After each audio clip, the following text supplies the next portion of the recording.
Hi guys, just a short video today to talk about what happens when the element of control is taken away from you when it comes to food and exercise.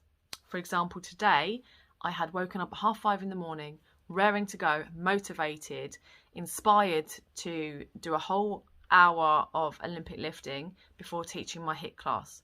Then I had a PT and I was going to use the hall, the space to practice some choreography. I've been inspired at the weekend by the Kung Fu group and I was really excited to get in there and have a good practice. Now, when I went to the gym, it was closed. So I had all of that taken away from me. A good few hours I'd planned that are now taken away from me. Now, sometimes that could be fun when that happens, you know, when work gets cancelled or you get paid for it, especially because it's lastminute.com. That's happened before. And then you get hours now that you didn't have. I love finding hours that I didn't have so I can do something that's on my to-do list for when there's nothing to do. It could be that I might watch Netflix. I can chill, read a book, whatever. But when it comes to working out and your body's excited and raring to go, it reminds me of having an eating disorder and having exercise addiction.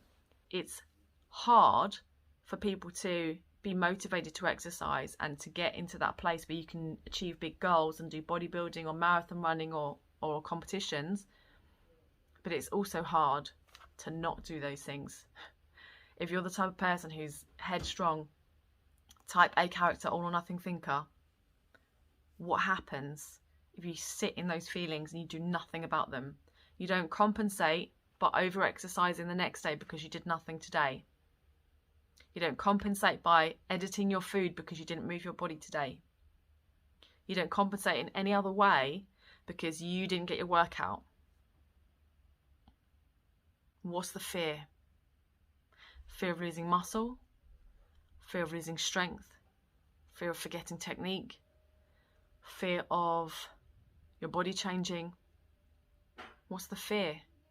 I invite you to check in with yourself, because once we question ourselves, we bring from our subconscious into our conscious mind. We become aware. Through awareness comes choice. You then get the choice to decide, do I sit with these feelings or do I allow these feelings to cause me to take action and do something? So previously, when I had exercise addiction and an eating disorder, if I was not able to have a workout, the feeling that I would have was the discomfort and the fear, and the action that I would take is to overcompensate by doing loads of exercise tomorrow or not eating enough food today, because I felt that I couldn't, if I wasn't able to work off the calories, I couldn't allow the calories to sit in my body and make changes to me. All of that fear. If you're suffering with an eating disorder or disordered eating now, you're in recovery or you're in discovery, wherever you are, these things can affect us, and it's good to check in to make sure that you're okay. I have to check myself sometimes. I felt those feelings, that uncomfortable feeling of something being taken away from me, the control being taken, and now I get choice. What do I do with that? So I'm making this video. I am being honest, open and vulnerable and sharing with you that I had those feelings, and what am I going to do with it?